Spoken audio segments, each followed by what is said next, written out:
Hi everyone, welcome back to the Bong academy YouTube channel. আমি তোমাদের সৌমেন দা।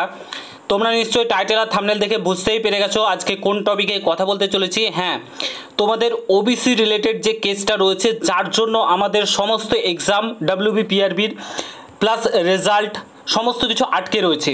তো আদেও কি এই ওবিসি কেসটা এই বছরে কি মিটবে? আদেও কি এই বছর তোমাদের আপকামিং যে এক্সামগুলো রয়েছে সেগুলো ডাব্লিউবিপিআরবি একটাও হলেও কন্ডাক্ট করাতে পারবে? আপকামিং যে রেজাল্টগুলো পেন্ডিং পড়ে রয়েছে, কেপিএসআইয়ের প্রিলিমিনারি রেজাল্ট সহ অনেক রেজাল্ট পেন্ডিং পড়ে রয়েছে এবং তোমাদের এক্সামগুলো পেন্ডিং পড়ে রয়েছে, সেগুলো কি এই বছর একটা হলে এক্সাম নিতে পারবে ডাব্লিউবিপিআরবি?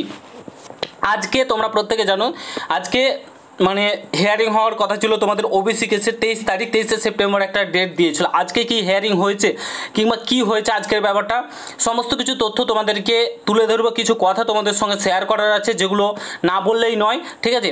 তো শেয়ার করব, পুরো ভিডিওটা দেখার চেষ্টা করো। চ্যানেলে যদি নতুন হও অবশ্যই চ্যানেলটাকে সাবস্ক্রাইব করে পাশে থাকা বেল আইকনটাকে প্রেস করে দেবে। যে কোনো ছোটো বড়ো আপডেট, অথেন্টিক আপডেট পেতে অবশ্যই চ্যানেলটাকে সাবস্ক্রাইব করে দেবে। তো বন্ধুরা, তোমরা যারা যারা বিভিন্ন এক্সামের জন্য প্রস্তুতি নিচ্ছ, বিশেষ করে WBP constable, KP constable, WBP SI, KPSI, তুমি যে কোনো এক্সামের জন্য প্রস্তুতি নাও না কেন, তোমাকে অতি অবশ্যই মক টেস্ট দেওয়া উচিত। মক টেস্ট না দিলে তুমি বাকিদের থেকে অনেকটাই পিছিয়ে থেকে যাবে। মক টেস্ট দিলে কি হয়, তোমার যে দুর্বল জায়গাটা, যে জায়গাটায় তুমি উইক, সেটাকে খুঁজে বার করতে পারো, তার উপর কাজ করতে পারো, সেটার উপর পড়াশোনা করে ওটাকে ইমপ্রুভ করতে পারো। তার জন্য অতি অবশ্যই মক টেস্ট তোমাদেরকে দিতেই হবে। তো মক টেস্টের জন্য আমি তোমাদেরকে রিকমেন্ড করবো টেক্সট বুকের জন্য। আমি শুধু বলছি না, তুমি যে কোনো দাদার কাছ থেকে, স্যারের কাছ থেকে কিংবা যে কোনো স্টুডেন্টের কাছ থেকে ফিডব্যাক নিয়ে দেখবে। বর্তমানে টেক্সট বুক হচ্ছে 1 নম্বর মক টেস্ট দেওয়ার জায়গা। তো বর্তমানে কিন্তু টেক্সট বুকের সেল চলছে। ইয়ারলি টেক্সট বুক পাস পুরো মাত্র তোমরা 608 টাকায় পেয়ে যাবে। বং10 কুপন কোডটা যদি ইউজ করো তোমরা 13% কিন্তু ডিসকাউন্ট পেয়ে যাবে। বাজারে তোমরা একটা বই কিনতে যাও মক টেস্টের জন্য 400 থেকে 500 টাকা এমনিই খরচা হয়ে যাবে। কটা মক টেস্ট পাবে? 30 থেকে 40টা, এর বেশি কিন্তু তোমরা মক টেস্ট পাবে না। আর তোমরা যদি সিলেকশন পেয়ে যাও, অর্থাৎ জব যদি তোমরা পেয়ে যাও, এই টাকাটাও তোমাদেরকে কিন্তু রিফান্ড করে দেওয়া হবে। বং10 কুপন কোডটা ইউজ করতে ভুলো না। ভিডিও ডেসক্রিপশন বক্সে লিঙ্ক দেওয়া রয়েছে। ওয়েস্ট বেঙ্গল পুলিশের জন্য, শুধুমাত্র ওয়েস্ট বেঙ্গল পুলিশের জন্য টোটাল 547টি টোটাল টেস্ট এখানে তোমরা পাবে। ভাবতে পারছো, এখানে দেখতে পাচ্ছ আলাদা আলাদাভাবে তোমাদের এখানে টেস্ট রয়েছে। 169টি ওয়ার্ম আপ টেস্ট সিরিজ রয়েছে, 199টি চ্যাপ্টার টেস্ট রয়েছে। তারপরে এখানে দেখতে পাচ্ছ বেঙ্গলি জিকে 30টি টেস্ট রয়েছে, চ্যালেঞ্জার সিরিজ রয়েছে, চ্যালেঞ্জ সিরিজ রয়েছে। তো ভিডিও ডেসক্রিপশন বক্সে লিঙ্ক দেওয়া রয়েছে। ওভারটা একদমই মিস করে না, নিয়ে নাও এবং মক টেস্ট দিতে শুরু করো এবং কত স্কোর হচ্ছে অবশ্যই ভিডিওর কমেন্ট বক্সে জানাবে। বং10 কুপন কোডটা ইউজ করতে ভুলো না। তো বন্ধুরা, ফার্স্ট অফ অল আজকে তোমাদের কোর্টে কেসের হিয়ারিং হওয়ার কথা ছিল ওবিসির। তো আজকে কি হিয়ারিং হয়েছে? তো তোমাদেরকে বলে রাখি, না, আজকে কোনো হিয়ারিংই হয়নি, বরঞ্চ পরের একটা ডেট অর্থাৎ আগামীকাল হিয়ারিং হবে। ডেটটা চেঞ্জ করা হয়েছে, তোমাদেরকে অন স্ক্রিন দেখিয়ে দিচ্ছি। এই যে তোমরা দেখতে পাচ্ছ, তোমাদের যে ডেটটা দেওয়া হয়েছে দেখতে পাচ্ছ 24/9/2024, অর্থাৎ আগামীকাল ওবিসি কেসের হিয়ারিং রয়েছে। ঠিক আছে, আগামীকাল তোমাদের কেসের হিয়ারিং রয়েছে। আজকে কিন্তু হওয়ার কথা ছিল, বাট ডেটটা চেঞ্জ করা হয়েছে। ডেট কতগুলো চেঞ্জ হলো, প্রথমে অক্টোবর মাস গেল, তারপরে 30 সেপ্টেম্বর করা হলো, তারপরে আবার 18 সেপ্টেম্বর করা হলো, 20 সেপ্টেম্বর, 12 সেপ্টেম্বর, তারপরে চলে এলো এখন 23 সেপ্টেম্বর, তারপরে আবার 24 সেপ্টেম্বর করে দেওয়া হচ্ছে। কতবার ডেট চেঞ্জ হচ্ছে দেখো, ঠিক আছে? তো আগামীকাল কি এই কেসটা কোর্টে ওঠার পসিবিলিটি রয়েছে? আমি বলবো না, সোজা মুদ্রা কথা বলছি না। মানে এই কেসটা যা মনে হচ্ছে খুব সহজে কিন্তু মিটবে না। কেসের হিয়ারিং নম্বর যদি দেখতে চাও 319 নম্বরে রয়েছে এই কেসটা। এর আগের যখন হিয়ারিং ছিল তখন 36-37 নম্বরেই কেসটা ছিল, সেই কেসটাই কিন্তু ওঠেনি, ঠিক আছে?